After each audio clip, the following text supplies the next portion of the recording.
trimestriel des performances. Antenne A, le journal John Ngomboa. Madame, monsieur, bonsoir. L'actualité partira des Kolwezi au Katanga où le Premier ministre Matata Ponyo a lancé ce jour le deuxième tour cycliste de la République démocratique du Congo. Au Katanga, nous allons joindre notre correspondant Marcel Kazanga depuis Kolwezi.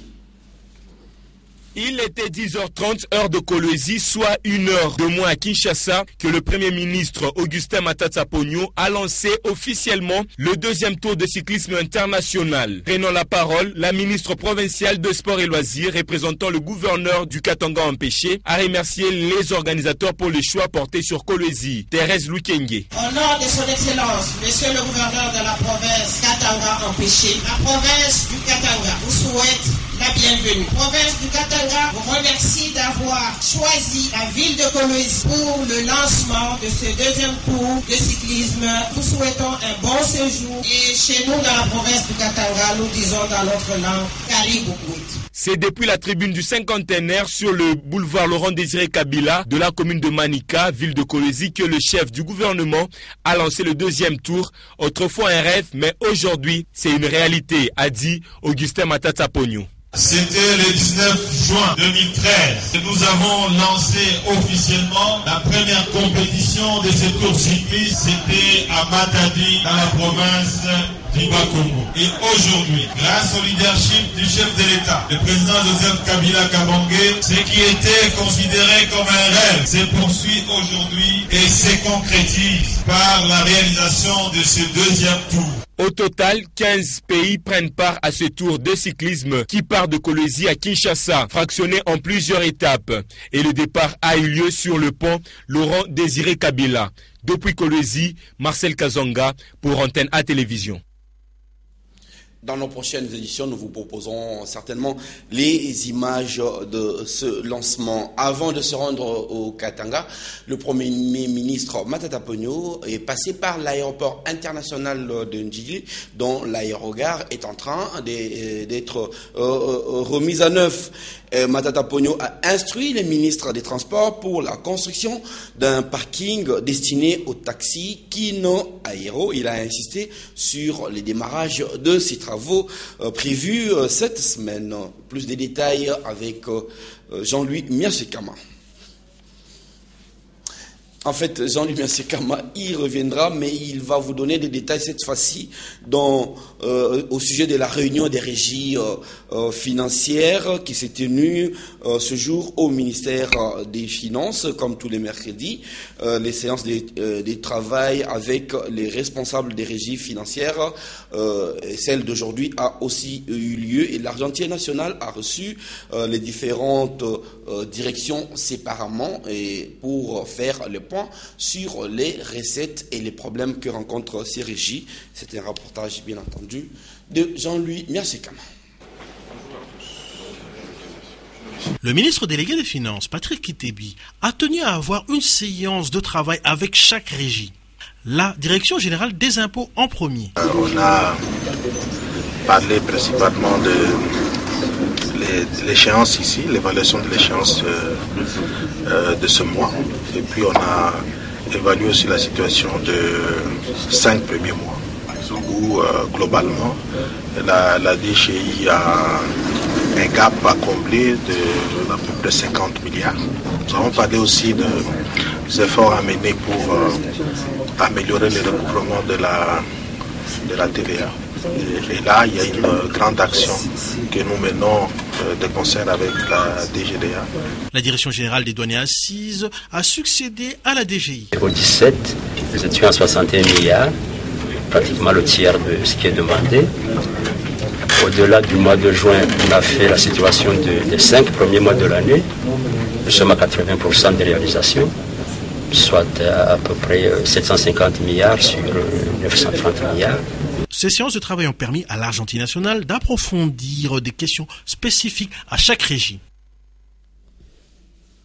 C'est peut-être aussi pour appuyer les recettes de ces régies qu'il faut que les agents qui travaillent puissent être à niveau il s'est organisé un séminaire de formation des délégués syndicaux du ministère des Finances dans la salle de conférence de l'église Notre-Dame des Fatima. Cette session de formation a porté sur l'amélioration des conditions de vie et du travail des fonctionnaires de l'administration financière. Africa Mujinga, Safi Malewa pour le reportage.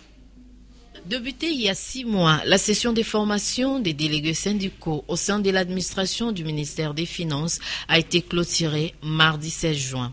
Remettre de l'ordre à la fonction publique, améliorer les conditions de vie et de travail des fonctionnaires de l'administration des Finances sont les sujets abordés au cours de la dite session. Le résultat auquel nous sommes arrivés est l'aboutissement de longs processus initiés par son Excellence, Monsieur le ministre délégué, auprès du Premier ministre, chargé des Finances et qui a tenu au respect de ces étapes. Présent à cette cérémonie, le vice-ministre des Finances a salué cette initiative. Votre disponibilité en ce lieu est une marque de considération à l'endroit de notre ministère. Elle témoigne également de votre souci de nous accompagner dans cette lourde tâche, de toujours rechercher et de consolider la paix sociale par l'instauration d'un partenariat responsable entre l'État congolais et les banques syndicales. Cette session de formation a été sanctionnée par la remise des diplômes aux lauréats. On va parler sécurité. Vous le savez, il y a eu accrochage entre les FARDC et les RDF, l'armée rwandaise, dans la localité des Kanyecheza. Nous sommes là au Nord Kivu. Qu'est-ce qui s'est passé réellement? La question a été posée aujourd'hui au cours du point de presse hebdomadaire de la MONUSCO. La réponse dans ce reportage de Sylvie Mboula. Que s'est-il passé dans la nuit du 11 au 12 juin 2014 dans la région des Kanyecheza entre les armées congolaises et rwandaises? Depuis un certain temps, les gens se disputent d'ailleurs le contrôle de 2 collines qui sont justement à la limite frontalière entre les 2 pays. Nous n'avons pas pu prévenir cette histoire, mais actuellement nous sommes en train de tout mettre en œuvre pour que les bons offices prévalent et que la situation revienne au calme. D'ailleurs, la situation est revenue au calme. Des troupes de la force de la MONUSCO ont également fait l'objet d'attaques délibérées de la part des éléments du groupe armé pendant la période sous examen. Tant le Rwanda que la RDC, dès après ces incidents, ont actionné, ont demandé sur place à l'IGVM de se déployer et de faire la vérité, la lumière sur les incidents. Je crois que les résultats sont en train d'être compilés et une fois que ce sera fait, je crois que ou la CIRGL ou directement l'IGVM pourront communiquer sur ces événements. En ce qui concerne le transfèrement des FDLR de la province de l'Équateur, la MONUSCO affirme que c'est une décision des autorités congolaises. Elle n'apporte que son soutien logistique et technique à ces hommes. Mais pourquoi des sanctions ne sont-elles pas imposées au Rwanda malgré ces abus? Une réponse mérite d'être donnée à ces questionnements. Restons au Nord Kivu, à Butembo, où s'est déplacé depuis le week-end dernier la cour militaire du Nord Kivu qui examine au second degré les infractions dont sont accusés les policiers, militaires et civils impliqués dans des affaires comme le meurtre, les viols et les vols à main armée. Le lundi 16 juin, plus de 6 dossiers impliquant plus de 8 prévenus ont été examinés. Les causes examinées attendent les jugements dans le délai prévu par la loi. Plus de détails avec notre correspondant au Nord Kivu, à Butembo exactement. Il s'agit de Merveille Kakoulé. Pour le gouverneur du Sud Kivu, Marcelin Tchishambo, les autorités du pays ne peuvent pas laisser perdurer les climats d'insécurité dans ce coin de la République. Nous avons profité de cette invitation du président de l'Assemblée nationale pour discuter de vive voix des problèmes que nous connaissons dans la province. On ne s'est pas concentré seulement sur le massacre de Moutaroulé, on a parlé aussi de tout ce qu'il y a eu comme événement avant le massacre et surtout de l'avenir de la province en matière de sécurité. Nous sommes en train de regrouper les FDLR qui déposent volontairement les armes. Il faut qu'ils soient tenus au courant de ce qui se passe. Il y a toute une série de situations sécuritaires allant jusque parfois dans des chefferies dont nous avons parlé. C'était une occasion unique de parler à tous les députés nationaux, qu'ils soient de l'opposition ou de la majorité. L'insécurité dans le Sud Kivu a rebondi lorsque des hommes armés non identifiés ont tué dans la nuit du vendredi 6 au samedi 7 juin dernier 34 personnes et blessé 25 autres dans les localités de Moutaroulé, Nyamugali et Katekama en territoire d'Ouvira. Bien, nous étions allés vite en besogne, vous avez compris, il s'agit là d'un entretien au sujet de la situation sécuritaire au sud Kivu, qui préoccupe déjà le président, plutôt le gouverneur des provinces, qui a eu donc un entretien avec les députés nationaux du Sud Kivu. Revenons cette fois-ci en restant dans les Kivu, au Nord Kivu, à Butembo, où il s'est aussi agi des crimes commis par, cette fois-là, des militaires, des policiers et même des civils. Eh bien, je vous l'ai dit tantôt, la cour militaire du Nord Kivu a siégé donc à Butembo sur toutes ces affaires. Plus de détails avec Merveille Kakoulé à Butembo. Audience à la cour militaire du Nord Kivu, à Butembo ce lundi, c'est à la nuit tombée que la cour a levé la séance. Magistrat-major Makonga, substitut de l'auditeur supérieur. Je dis que nous terminons les 16, et pourtant il nous reste encore 3 causes.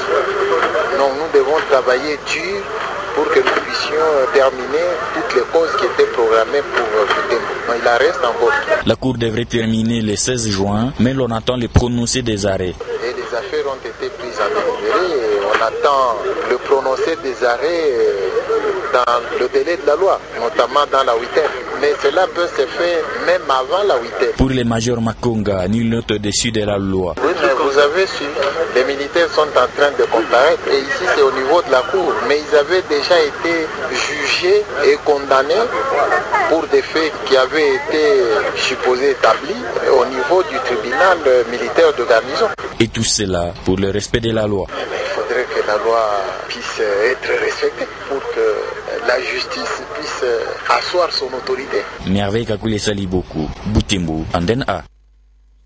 Retour à Kinshasa où les institutions des Nations Unies ayant leur siège à Rome, à savoir la FAO, les FIDA et les PAM, ont reçu un prix d'excellence 2014 pour leur travail accompli sur terrain en République démocratique du Congo. Ce prix a été présenté ce jour. Patricia Molengo Mbolekuni et Pepito Matondo pour le reportage. C'est depuis le 6 juin dernier que la FAO, le FIDA et le PAM ont été honorés par un prix d'excellence au cours d'une cérémonie officielle à Rome dans le cadre de travaux du conseil d'administration du PAM. Ce prix, ont souligné les 3 représentants de ces 3 agences du système des Nations Unies, est une reconnaissance pour la simple raison qu'elles ont en commun la sécurité alimentaire de la population, mais aussi du fait qu'elles jouent un rôle important dans la politique agricole de la République démocratique du Congo. Mais alors, quels ont été les critères de sélection pour recevoir ce prix? Diaga Gay, représentant de la FAO, explique. Nous, non seulement on travaillait bien ensemble, on discutait sur les questions de dialogue politique, on était sur les questions de sécurité alimentaire, que la FAO et le PAM, par exemple, sont les leaders.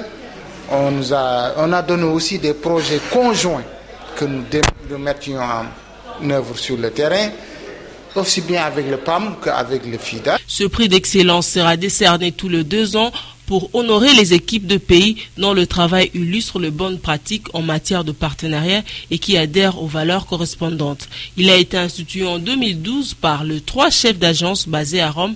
La première édition a été remportée par le Mozambique en 2013.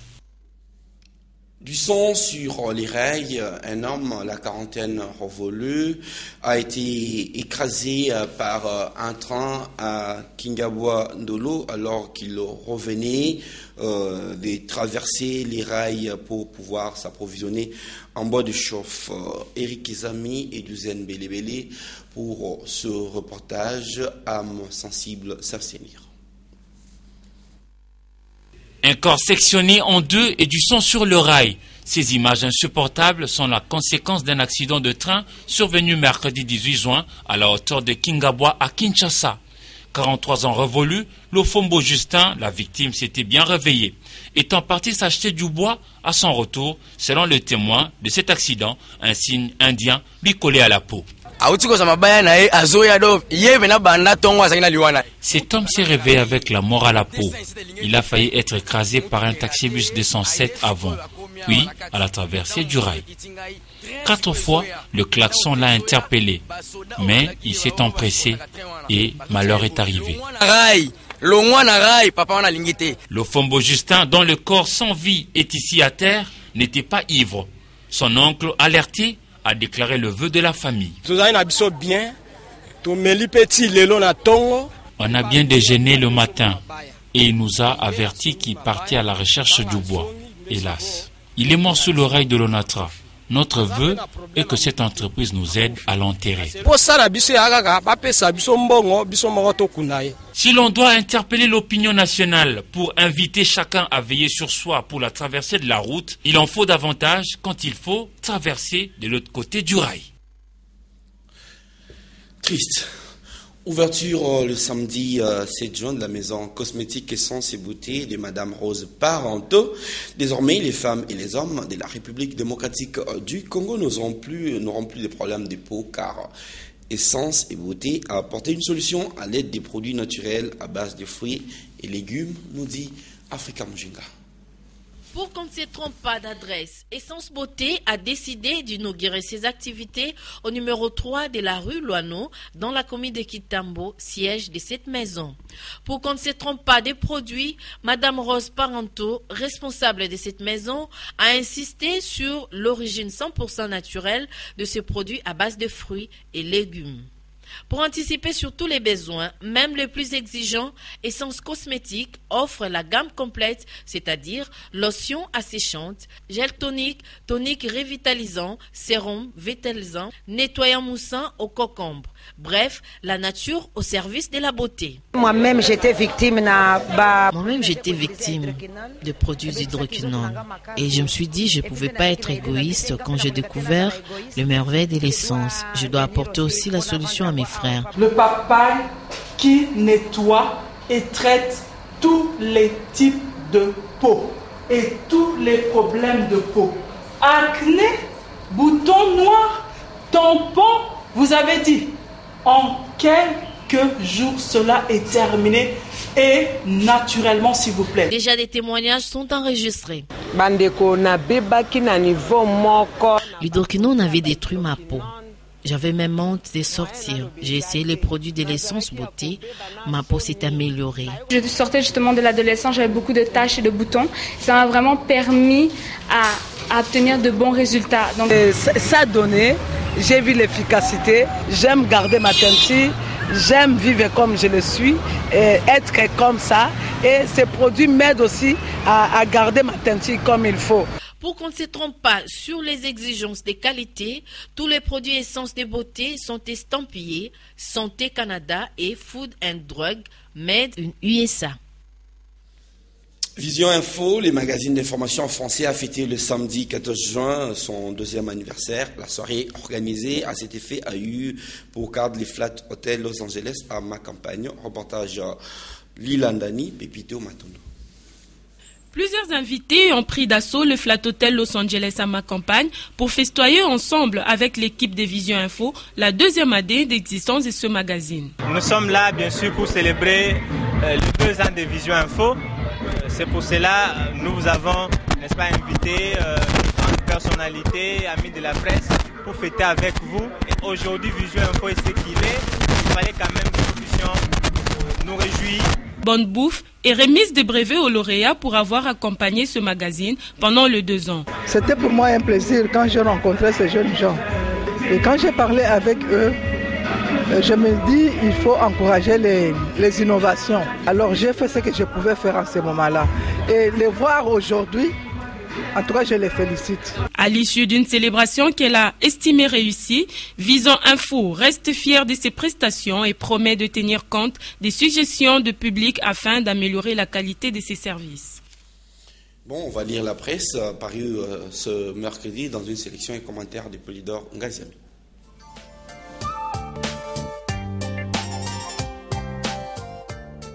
La mise sur pied du gouvernement de cohésion nationale reste d'actualité et continue d'alimenter les débats.